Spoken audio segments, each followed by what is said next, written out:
என்ன நடந்ததா? தப்பு நடந்துருச்சு டாக்டர்.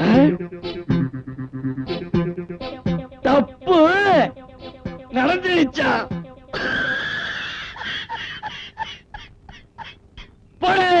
ரக்கம்மா கைய தட்டு ஜாங்கு ஜக்கு ஜக்கு ஜக்கு ஜாங்கு ஜக்குத்தா. புது ராகத்தில் மெட்டுக்கட்டு ஜாங்கு ஜக்கு ஜக்கு ஜக்கு ஜாங்கு ஜக்குத்தா.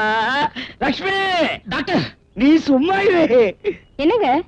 இன்னைக்கு நம்ம ஹாஸ்பிடல்ல இருக்கிற மொத்த ஸ்டாஃப்க்கும் ஒரு பார்ட்டி அரேஞ்ச் பண்ணிடு. என்னங்க நம்ம வீட்ல என்ன விசேஷம்? விசேஷம் நம்ம வீட்ல இல்ல, பிரஸ் வீட்ல. என்ன விசேஷம்? பிரஸ் பிரிண்டிங் ஸ்டார்ட் பண்ணிட்டாரு. அவர்தான் ரொம்ப நாளா பிரஸ் வச்சிருக்காரு. யூஸ் பண்ணவே இல்லை. இதுக்கு டேக்